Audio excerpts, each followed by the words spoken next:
D1 starting ngayon sa ating pagtatanim. Ito ay ubod ng saging.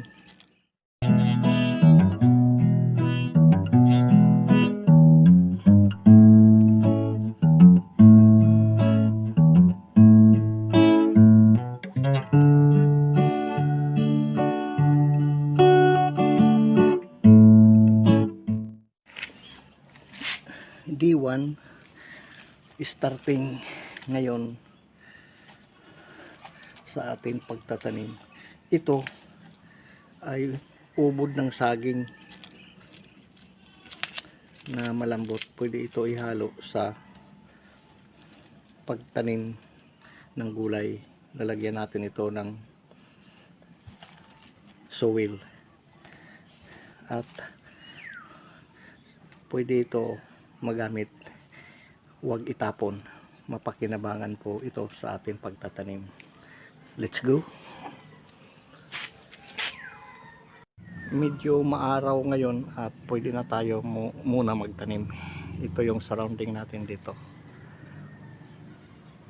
malapit sa bundok. Mamaya mga around 1 o'clock in the afternoon baka mag-ulan ito. Kung makikita natin ang mga clouds ay makapal. Ngayon makikita natin ay flooring ito sa taas ng bahay at subukan natin magtanim sa cemented portion. Dito hahanap tayo ng space. Dito natin ilalagay yung ubod ng saging at subukan natin magtanim sa dito sa semento na flooring. Okay, ayan, dito natin ilalagay. Possible na mabuhay dito ang mga tanim. Wow, nice planting dito sa portion. Ayan.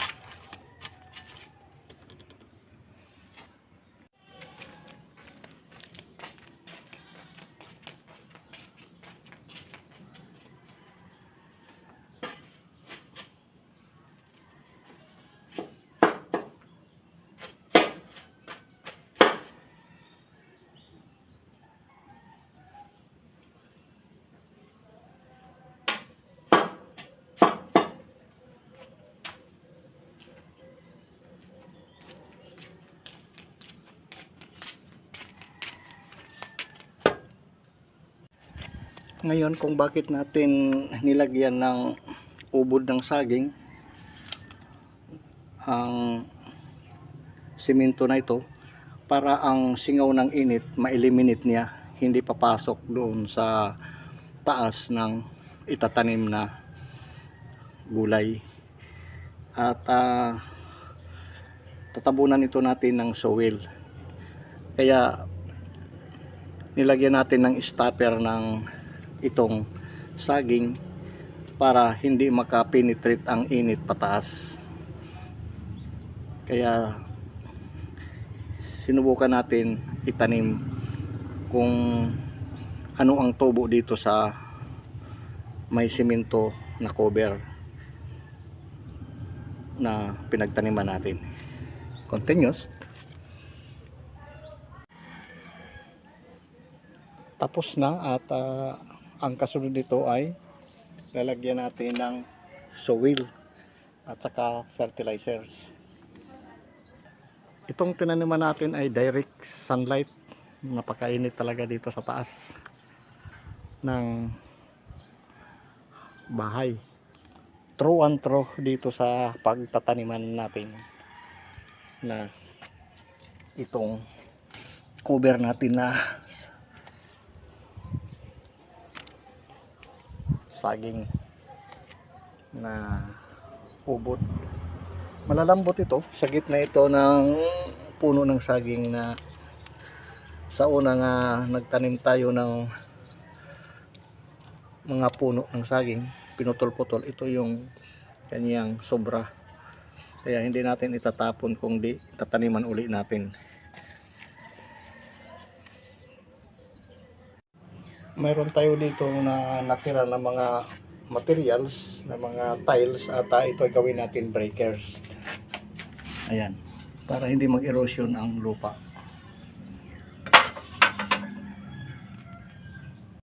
At gagawin natin ito breakers paganiri, para hindi mag-erosion yung lupa. Kahit mag-ulan, hindi dito magtatagas ang soil, dahil mayroon ito nakasanig na itong banana materials natin. Ayan.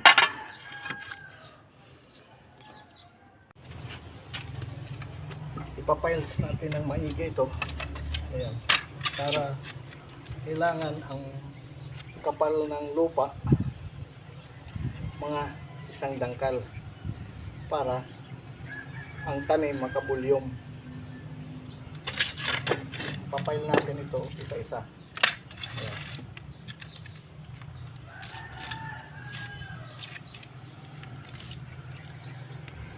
Okay.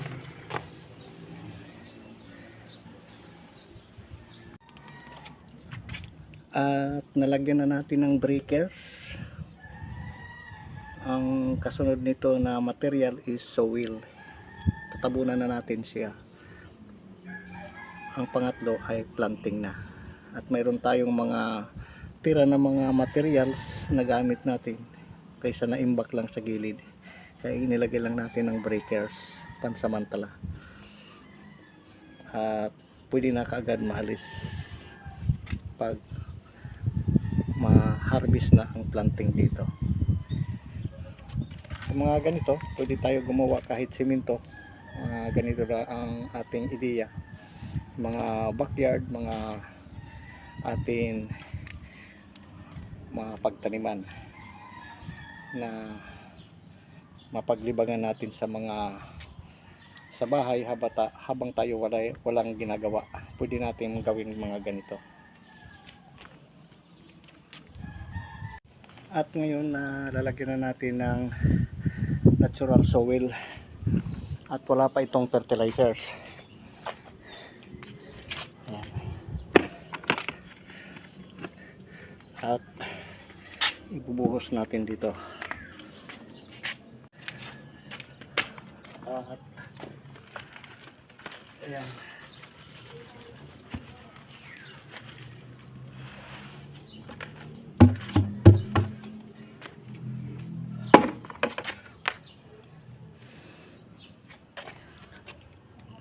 Para matakipan natin yung itong nakasanig na saging, para mga isang dangkal ang lalim ng lupa ay pwede na mapagtaniman ito, at ililibil lang natin ng maigi.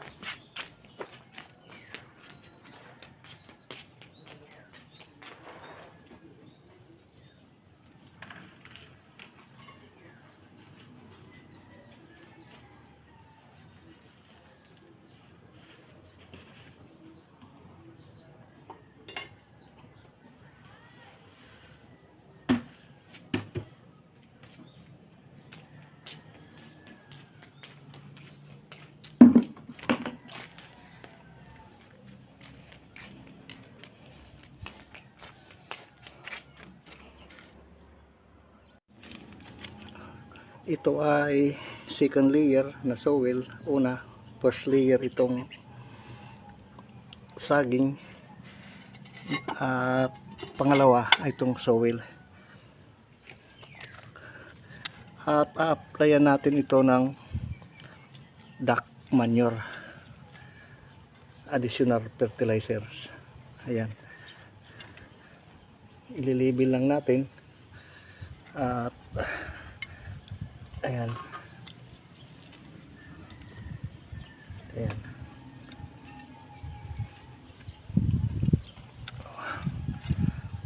So ang kasunod nito ay pangatlong layer applyan natin ng abono.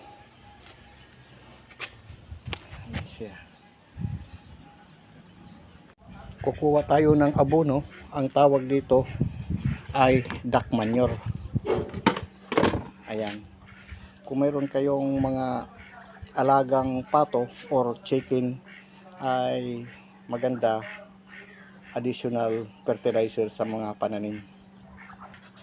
Sa mga pananim, pwede mo pagkunan ang mga ganitong mga duck manure at iipunin lang, ilagay natin dito sa balde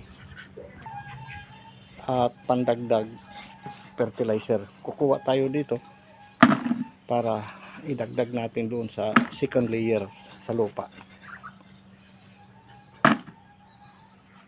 Tabi-tabi po sa kumakain dito ang duck manure, wag kunin na yung malapot pa, ay talaga may amoy. Baka hindi ninyo kaya ang amoy pag malapot pa.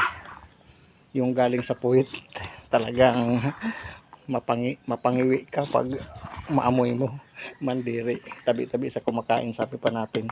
Pero sa mga ganito ngayon, wala na itong amoy kasi nakikita natin ay lupa na siya.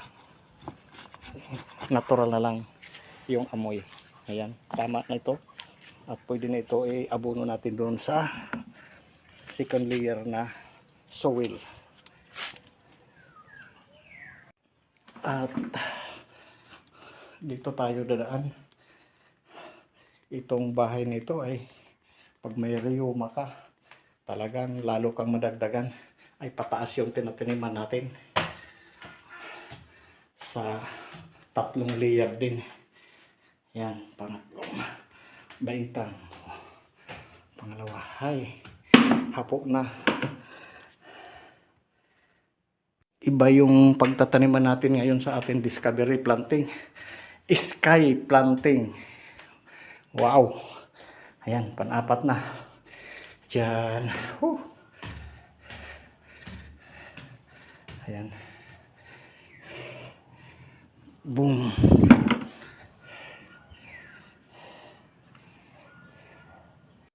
At ito, ibubuhos natin ito dito sa second layer. Ayan. Kahit hindi natin siya durugin, at lalagyan pa natin ng last layer na lupa para matabunan ito. Ayan, duck manure. At katapos nito, na ano na natin nalagyan, ay tatabunan natin ng final soil dito ang label para mapagtaniman. Ayan, tatakipan pa natin ng soil ito, isang pasada pa. Ayan. At natapos na natin ang duck manure, at ito ay, ang tawag dito ay soil condition, o sa mga iba sabi pa ay land preparation. So pwede natin lagyan na ito ng 4600 urea.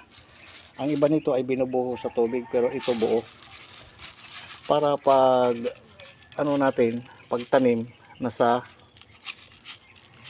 ilalim na ito, tatabunan uli natin ito ng sinabi natin kanina, final soil. Ayan, isang pasada.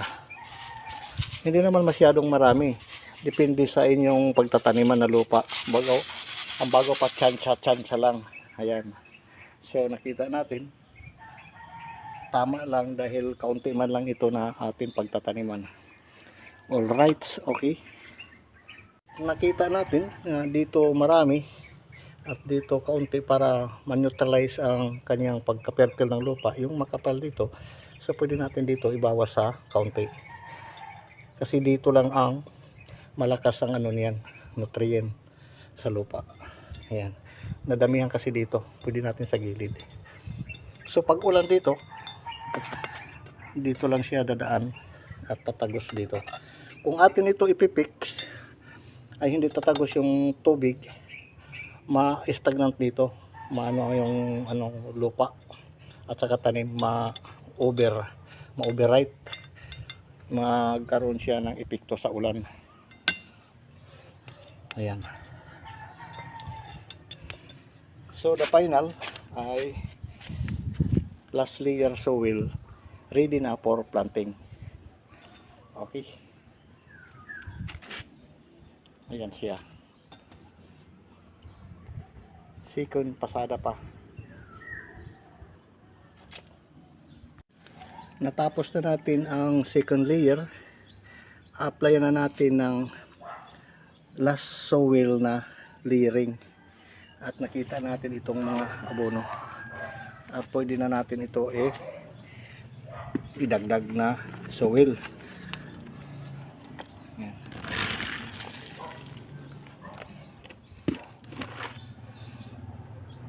At ibubuhos na natin paikot. Ayan.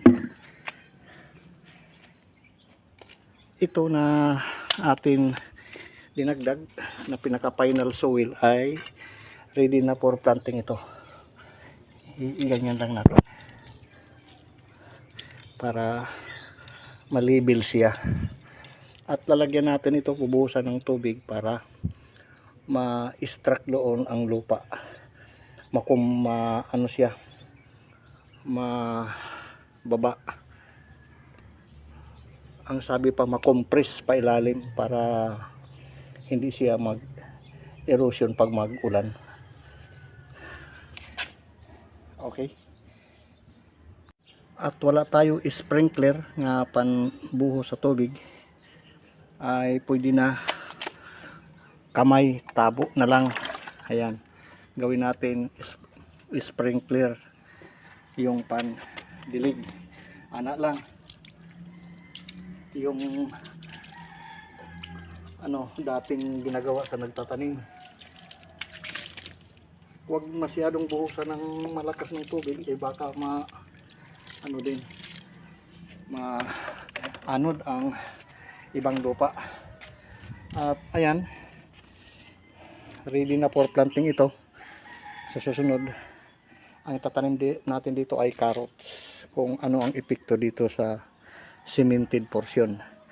Ang layer ng lupa, mayroon lang, sabi natin, isang dangkal lang atin categories sa kapal ng lupa. At dito natin patutubuin yung varieties kung ano ang kanyang paglaki. Atin ngayon na ginagawa ay discover planting sa ganitong portion. Sa mga malalawak ay hindi na yan alam na natin sa karamihan. Pero ito, sa mga gusto lang mahilig sa mga garden, ay pwede ganito. Land soil, conditioning and preparation. Nakita natin yung mga abono na i-prepare natin para sa next planting natin, kung ano ang ilalagay natin dito nga pananim. Alright. At ngayon, tapos na natin preparation at conditioning sa soil. Pwede na natin taniman. At shout out pala sa lahat ng mga nag-subscribe sa ating channel sa YouTube, Tanim Oras Vlog. At sa susunod naman muli na atin ma-adventure sa ating pagtatanim. At ito ang atin ngayon na i-share sa mahilig lang po magtanim sa mga bakod.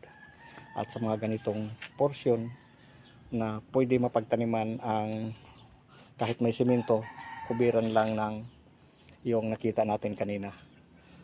At sa tirik ng araw, napakainit. At tayo na po at mag-adjourn.